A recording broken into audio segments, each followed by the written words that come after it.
வணக்கம். ஒரு செய்தி பழக்கான நிகழ்ச்சிக்கு உங்களை வரவேற்கிறோம். நிகழ்ச்சியின் முடன் பேசுவதற்காக சென்னை உயர்நீதிமன்ற வழக்கறிஞர் திரு ராஜா முகமது இணைந்திருக்கிறார். சார் வணக்கம்.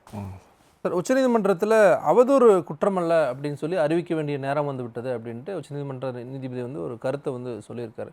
முதல்ல அந்த அவதூறு வழக்கு அப்படின்னு நம்ம என்ன சார் புரிஞ்சுக்கணும் ஃபஸ்ட்டு? அதாவது அவதூறு வழக்கு அப்படின்னு சொல்லி இந்திய தண்டனை சட்டத்தில் பொதுவாக 499 பிரிவில் வந்து பழைய தண்டனை சட்டம் 499, புதிய தண்டனை சட்டம் 354 டிஃபமேஷன் அப்படின்றது சொல்கிறாங்க. ஒரு தனி மனிதனையோ அல்லது ஒரு நிறுவனத்தையோ அல்லது ஒரு குறிப்பிட்ட சமூகத்தையோ வந்துக்கிட்டு மதிப்பிழப்பு இருக்கக்கூடிய கருத்துக்களை கொண்டு குற்றச்சாட்டுக்களை கொண்டு வந்து சொல்லுவது வந்து அவதூறு. அதனால் அவருடைய டிக்னிட்டி வந்து பாதிக்கப்படுது அப்படின்னு சொன்னால் அதை குற்றமாக கருதி அவர்களுக்கு 2 ஆண்டுகள் வரை சிறை தண்டனையும் அபராதமும் விதிக்கலாம் அப்படின்னு சொல்லிட்டு சட்டம் சொல்லுது. ஆக்சுவலாக உச்சநீதிமன்றம் இப்போதைக்கு என்ன சொல்கிறாங்க அப்படின்னு சொன்னால் இது வந்து டீக்ரிமினலைஸ் பண்ணணும். ஆக்சுவலாக பல நாடுகளில், வளர்ந்த நாடுகளில் இந்த அவதூறு என்பது வந்துக்கிட்டு குற்றம் அல்ல. அதை வந்து டிஃபமேஷன் சூட்டாக ஃபைல் பண்ணி டேமேஜஸ் கிளைம் பண்ணிக்கலாமே தவிர இதை ஒரு குற்றவியல் சட்டத்தில் வைக்கக்கூடிய அளவுக்கு ஒரு பெரிய குற்றம் இல்லை, டீக்ரிமினலைஸ் பண்ணணும் அப்படின்ற ஒரு ஸ்டாண்ட் வந்து எடுத்திருக்காங்க. ரெண்டாக பிரித்து பார்க்க வேண்டிய ஒரு கட்டம் இருக்கேன் சார். ஒரு பக்கம் கிரிமினலைஸ், இன்னொன்று வந்து டீக்ரிமினலைஸ். இப்போ நீங்கள் சொன்ன மாதிரியே வந்து இதற்கு வந்து அரசியல்வாதிகள் சார்ந்த நபர்கள் மீது தான் அவதூறு வழக்குகள் அப்படிங்கிற ஒரு இடத்துக்கு வந்து நம்ம தொடர்ச்சியாக பார்த்துட்ருக்கோம். குறிப்பிட்டு நம்மளுடைய உச்சநீதிமன்றத்திலும் தொடர்ச்சியாக அத்தகைய ஒரு வழக்குகள் தான் வந்து வந்துட்டுருக்கு. அரசியல்வாதிகளுக்கு மீது மட்டும்தான் அந்த அவதூறு வழக்குகள் வந்து போடப்படுகிறதா? ஆக்சுவலாக இது எல்லா அதாவது ஒரு தனி மனிதனுடைய ரைட் டு டிக்னிட்டியை பாதிக்கக்கூடிய எந்த ஒரு செயலையும் அவதூறுகளாக சொல்லும்போது அவதூறு வழக்கு வந்து போடலாம். ஆனால் இந்த விஷயத்தை வந்து எப்போ ஃபைனலைஸ் பண்ணுறாங்கன்னா உச்சநீதிமன்றம் சுப்பிரமணிய சுவாமி என்ற வழக்கில் வந்துட்டு 2016 வந்து ஃபைனலைஸ் பண்ணுறாங்க. என்ன அப்படின்னு சொன்னால் right to dignity is a fundamental right. அதை வந்து குலைக்கக்கூடிய எந்த விதமான கருத்துக்களாக இருந்தாலும் அது அவதூறாக இந்திய தண்டனை சட்டப்படி வந்துக்கிட்டு ஒரு குற்றமாக கருத வேண்டும் அப்படின்னு சொல்லிட்டு அதில் வந்துக்கிட்டு என்ன செய்கிறாங்கன்னா கான்ஸ்டியூஷனல் அப்ஹோல்ட் பண்ணுறாங்க அந்த செக்ஷனை. ஸோ வந்து இன்றைக்கும் இந்தியா போன்ற ஸ்ரீலங்கா அதே மாதிரி இன்னும் ஏராளமான கண்ட்ரீஸில் வந்து இன்றைக்கும் வந்து குற்றவியல் சட்டத்தில் தான் அவதூறு இருக்குது. ஒரு சில கண்ட்ரிஸ் UK, USA போன்ற கண்ட்ரீஸில் வந்துக்கிட்டு அது சிவில் ரெமடிஸாக இருக்குது. இங்கே வந்து இந்தியாவில் ரெண்டுமே போடலாம். சிவில் டேமேஜும் கிளைம் பண்ணலாம், கிரிமினலாகவும் வந்துக்கிட்டு என்ன செய்யலாம்னா ப்ராசிக்யூட் பண்ணலாம். ஆனால் ரீசெண்டாக சுப்ரீம் கோர்ட் எடுத்திருக்கிறது என்ன அப்படின்னு சொன்னால் இந்த சட்டம் ஒன்லி எதிர்கட்சிகளை மட்டும் வந்து அட்டாக் பண்ணுறாங்க. ராகுல் காந்தி, சசி தரூர் இந்த மாதிரி வந்துக்கிட்டு அவர்கள் பேசக்கூடிய வந்து பேச்சுக்கள் யாரையுமே பாதிக்காத ஒரு நபர்னால வழக்கிடப்பட்டு அந்த வழக்கிற்காக சம்மன் அனுப்பப்பட்டு அவர் போய் அப்பியர் ஆகக்கூடிய ஒரு சூழ்நிலை இருக்குது. அப்போ இது வந்து டீக்ரிமினலைஸ் பண்ணணும், ஒரு எதிர்கட்சியை ஒட்டுமொத்தமாக முடக்கக்கூடிய செயலாக இருக்குது அப்படின்றது தான் உச்சநீதிமன்றத்தினுடைய தற்போதைய நிலைமை. ஓகே, குறிப்பிட்ட நீதிபதி வந்து இப்போ இந்த வழக்கு முன்னாடியே குறிப்பிட்ட மாதிரி ஒயர் நிறுவனம் சார்ந்த ஒரு வழக்காகவும் இருக்குது. அதில் சொல்கிறார், less then a decade Supreme Court upheld the constitutional validity of criminal defamation saying it's protected reputation a part of fundamental right to life அப்படிங்கிறதையும் நம்ம பார்க்க வேண்டியதாக இருக்குது. நீங்கள் சொன்ன மாதிரி 2016 காலகட்டங்களில் வேறு மாதிரியான ஒரு விஷயத்தையும் வந்து தொடர்ச்சியாக உச்சநீதிமன்றம் வந்து சொல்லியிருக்கு. இப்போ இந்த காலகட்டங்களில் என்ன மாதிரியான விஷயங்கள்லாம் நம்ம எதிர்கொண்டிருக்கோம்? அப்போது 2016க்கு அப்புறம் பல்வேறு வழக்குகள் வந்து அவதூறுகள் வழக்குகள் என்று இப்போ ராகுல் காந்தி மோடி அப்படின்னு சொல்லி தேர்தல் பிரச்சாரத்தில் வந்து சொல்கிறாரு. மோடி என்ற பெயர் கொண்டவர்கள் எல்லாம் திருடர்களாக இருக்கிறார்கள்னு சொல்லி. ஆனால் அது மோடின்றது ஒரு குடும்ப பெயர்னு சொல்லி ஒருத்தர் போய் வழக்கு போடுறாரு. அந்த வழக்கில் வந்து ராகுல் காந்திக்கு 2 ஆண்டுகள் அதிகபட்ச தண்டனை வந்து கொடுக்கப்படுது. அப்போ அவருடைய புகழுக்கு எந்த விதத்துலையுமே வந்து பங்கம் விளைவிக்கலை. அவருடைய புகழுக்கு எந்த விதமே பங்கம் விளைவிக்கலை. இருந்தாலும் 2 ஆண்டு தண்டனையை வந்து விதிக்கப்பட்டு உச்சநீதிமன்றத்தால் இப்போ வந்து நிறுத்தப்பட்டிருக்கு. அதே மாதிரி சசி தரூர், அதே மாதிரி பல்வேறு மீடியா பீப்புள்ஸ் மேலே டிஃபமேஷன் கேஸ் வந்து இன்ஸ்டியூட் பண்ணப்படுது. அப்போ இன்றைக்கு இருக்கக்கூடிய மத்திய அரசாங்கம் இந்த டிஃபமேஷன் கேஸை வந்து எப்படி பண்ணுறாங்க அப்படின்னு சொன்னால், ஒரு எதிர்க்கட்சியை முடக்குவதற்காகவும் மீடியா சுதந்திரத்தை முடக்குவதற்காகவும் பயன்படுத்தப்பட கூடிய ஒரு சூழ்நிலை இருக்குது. தொடர்ச்சியாக இப்படிப்பட்ட வழக்குகள் உச்சநீதிமன்றத்தில் வரும்போது அது ஒட்டுமொத்தமாக என்ன ஆயிடுது அப்படின்னு சொன்னால், உச்சநீதிமன்றத்தில் இந்த கிரிமினல் குற்றம், டிஃபமேஷன் குற்றம் என்பது ஒரு எதிர்க்கட்சியும் கருத்து சுதந்திரத்தையும் முடக்குவதாக இருக்குது. ஒரு தனி மனித சுதந்திரத்தை டிக்னிட்டியை பாதுகாப்பதற்காக வைக்கப்பட்ட ஒரு விஷயம் ஒரு ஃபண்டமெண்டல் ரைட்ஸை முடக்குவதாக இருக்குது. அதனால இதை டீக்ரிமினலைஸ் பண்ணணுன்ற ஒரு பார்வையை வந்து எம்.எம். சுந்தரேஷ் வந்து எடுத்துரைக்கிறார். நீங்கள் சொன்னீங்க பேலன்ஸ் ஆக்டாக வந்து இதை நம்ம பார்க்க வேண்டியிருக்கு அப்படிங்கிறதையும் நீங்கள் சொல்கிறீங்க. நம்ம அது என்ன ஒரு லைனில் புரிஞ்சுக்க வேண்டியதாக இருக்குது சார்? அதாவது பேலன்ஸ்னா இந்த டிஃபமேஷனில் வந்து விதிவிலக்குகள் இருக்குது. அதாவது வந்து இன்றைக்கு ராகுல் காந்தி, சுப்பிரமணிய சுவாமி, அதே போன்ற சசி தரூர் போன்ற பல்வேறு பிக் ஷாட்ஸ் மட்டும்தான் நம்மளுடைய கண்ணுக்கு தெரியும். ஆனால் எத்தனையோ மீடியாக்கள், எத்தனையோ இன்வெஸ்டிகேஷன் ஏஜென்சி வந்து ஒரு சமூகத்தை, ஒரு குறிப்பிட்ட நபர்களை வந்து தரக்குறைவாக வந்துக்கிட்டு ஒட்டுமொத்தமாக அவங்களுடைய குடும்பத்தையுமே ஒன்றுமில்லாமல் செய்யக்கூடிய அளவுக்கு அவதூறு செய்திகளை பரப்பக்கூடிய ஒரு விஷயம் வருது. நீ சோசியல் மீடியா உங்களுக்குலாம் தெரியும், சோசியல் மீடியா கான் வைரல். இம்மிடியேட்டாக ஒரு அவதூறை போட்டால் உடனே வைரல் ஆகக்கூடிய ஒரு சூழ்நிலை இருக்குது. அப்போ இந்த காலகட்டத்தில் நம்ம இதை டீக்ரிமினலைஸ் பண்ணுறது சம்மந்தமான யோசிக்காமல் இதில் ஒரு பேலன்ஸை கொண்டு வரக்குண்டான ஒரு சூழ்நிலையை வந்து ஏற்படுத்தணும். அதுக்கு வந்து நிறைய எக்ஸப்ஷன்ஸ் கொடுத்துருக்காங்க அந்த செக்ஷனுக்கு. அதாவது வந்துக்கிட்டு ஃபஸ்ட்டு வந்துக்கிட்டு உண்மையான குற்றச்சாட்டுகளாக இருந்தால் அது டிஃபமேஷனாக வர தேவையில்லை. அதே மாதிரி அரசு அதிகாரிகள் நன்னடத்தையின் அடிப்படையில் செய்யக்கூடிய செயல்களை வந்துக்கிட்டு டிஃபமேஷனாக எடுத்துக்க தேவையில்லை. அதே மாதிரி பப்ளிக் கொஸ்டின்ஸ், பொது கேள்விகள். இப்போ ராகுல் காந்தி இப்போ தேர்தல் ஆணையத்தை பற்றி வந்துக்கிட்டு பேசுகிறாரு. அப்போ ஒரு பப்ளிக் கொஸ்டின், பொதுமக்களின் சார்பாக பொதுவாக கேள்விகளை எழுப்பக்கூடிய இடத்துல வந்து அது வந்து டிஃபமேஷனாக பார்க்க வேண்டிய அவசியம் இல்லை. நீதிமன்ற செயல்முறைகள், நீதிமன்றனுடைய நடவடிக்கைகளை ரிப்போர்ட் பண்ணுவதன், உண்மையான செய்திகளை ரிப்போர்ட் பண்ணுவது வந்து அது பார்க்க தேவையில்லை. இந்த மாதிரி வந்துக்கிட்டு சர்டன் எக்ஸப்ஷன்ஸ் இருக்குது. இதெல்லாம் வந்து டிஃபமேஷனில் வராது. ஆனால் இதையும் மீறி ஒரு நபரினுடைய புகழுக்கும், ஒரு நபரினுடைய குடும்பத்தினுடைய புகழுக்கும், அவருடைய கண்ணியத்துக்கும் கேடு விளைவிக்கக்கூடிய எந்த செயலும் டிஃபமேஷனாக வரும். இதை வந்து பேலன்சிங்காக கோர்ட் வந்து எடுத்துக்கிட்டாலே போதும். ஆனால் இன்றைக்கு இருக்கக்கூடிய கீழமை நீதிமன்றங்கள் இதை ஒரு மெக்கானிக்கல் அப்ரோச்சில் உடனே நோட்டீஸ் அனுப்பிடுறாங்க. ராகுல் காந்திக்கு வந்துட்டு ஒரு 10 கோர்ட்லேருந்து நோட்டீஸ் போச்சுன்னா அவர் எதிர்க்கட்சி பிரச்சாரத்தை விட்டுட்டு நேராக போய் கோர்ட்டில் அப்பியர் ஆகக்கூடிய ஒரு சூழ்நிலை இருக்குது. அப்போ வந்து இந்த வழக்கை ஏற்றுக்கொள்வதற்கு இந்த எக்ஸப்ஷன் கேட்டகரிஸில் வருதா வரலையான்னு சொல்லி நீதிமன்றங்கள் சரிவர பார்த்தாலே இதை வந்து சரியான முறையில் வந்துக்கிட்டு அணுகக்கூடிய சூழ்நிலை ஏற்படும்ன்றது என்னுடைய கருத்து. டிஃபமேஷன் கேசஸ் வந்து உயர்நீதிமன்றம் மற்றும் உச்சநீதிமன்றங்களை மட்டும்தான் போட முடியுமா, இல்லை கீழமை நீதிமன்றங்களையும் போட முடியுமா? அதாவது கிரிமினல் டிஃபமேஷன் என்பது வேறு, டிஃபமேஷன் சூட் வேறு. இப்போ வந்து அண்ணாமலைக்கு எதிராக வந்து டிஎம்கே வந்து கிளைம் பண்ணுறாங்க 100 கோடி ரூபா கொடுத்து போட்டிருக்காரு. அது வந்து சிவில் டிஃபமேஷன் சூட்.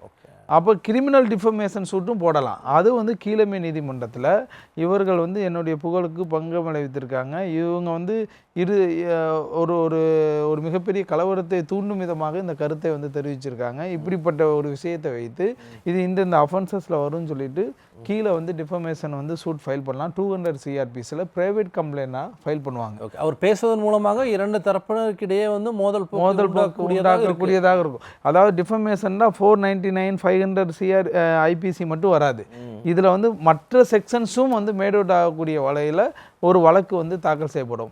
இப்போ வந்து மோடியை பற்றி வந்து பேசின ராகுல் காந்தி ஒட்டுமொத்தமாக மோடின்றது ஒரு ஃபேமிலி நேமு, அந்த ஃபேமிலி நேமை வந்து டேமேஜ் பண்ணிட்டாங்க, இதனால ஒட்டுமொத்தமாக சமூகம் பாதிக்கப்படுது அப்படின்னு சொல்லும்போது அவர்கள் வந்து ஒரு லார்ஜர் ஸ்கேலில் தான் அந்த கம்ப்ளைண்ட்டை வந்து கொடுப்பாங்க.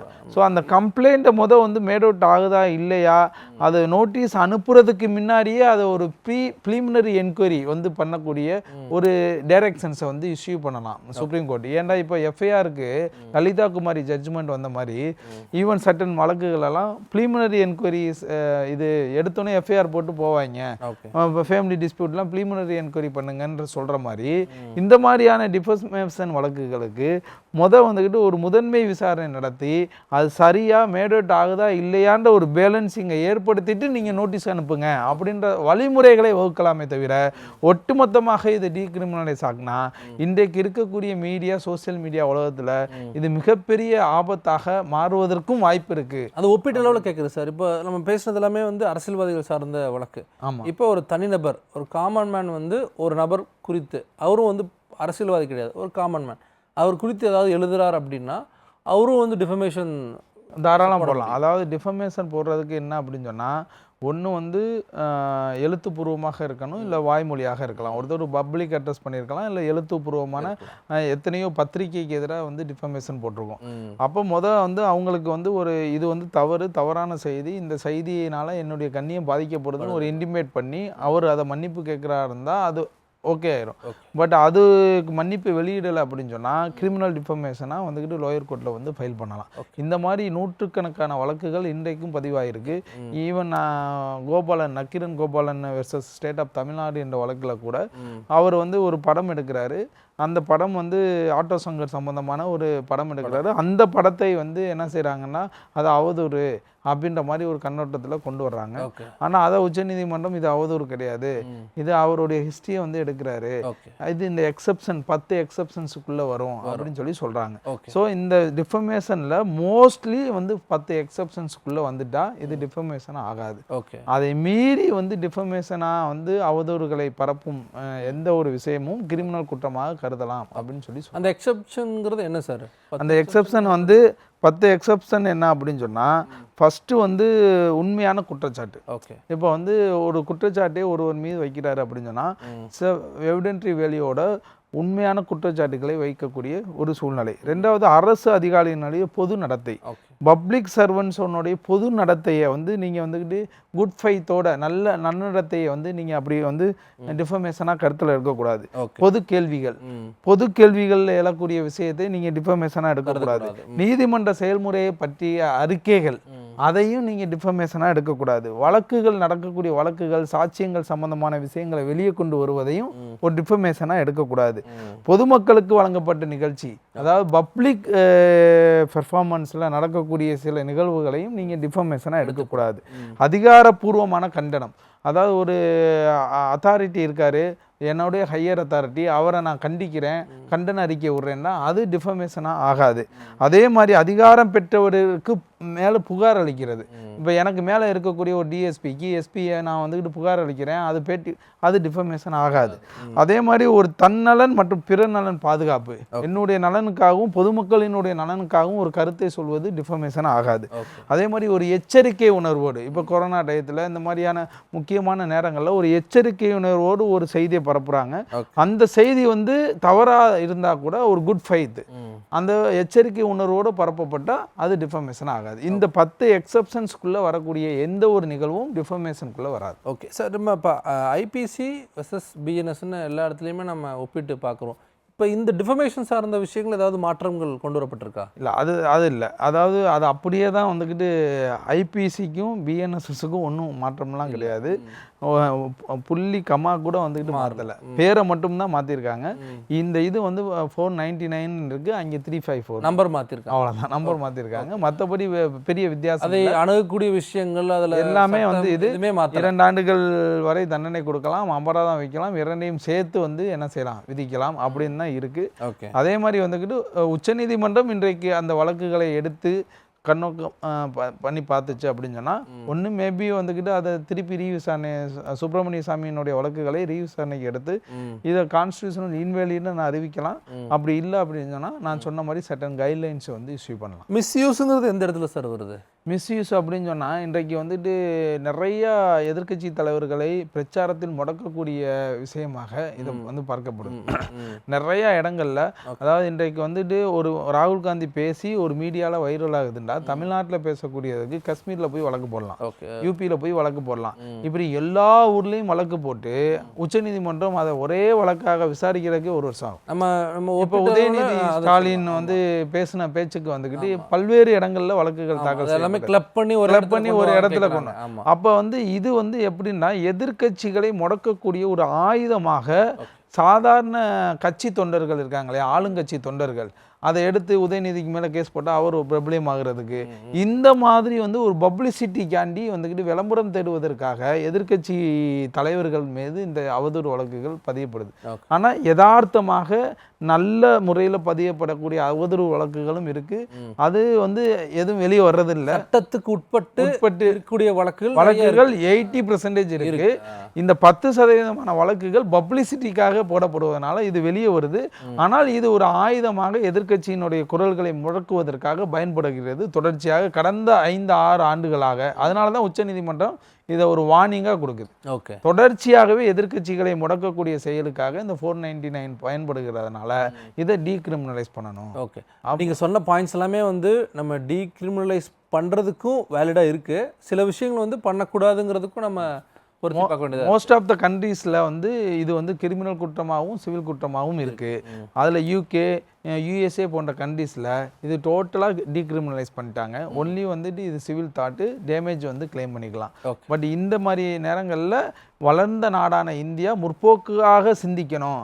இதனால வந்துக்கிட்டு இந்த மாதிரியான எதிர்க்கட்சியினுடைய கருத்து சுதந்திரங்கள் முடக்கப்படக்கூடாதுன்னு சொல்லிட்டு உச்சநீதிமன்றம் ஒரு பிராட் மைண்டில் இந்த அப்சர்வேஷனை வந்து வெளியிட்டிருக்காங்க.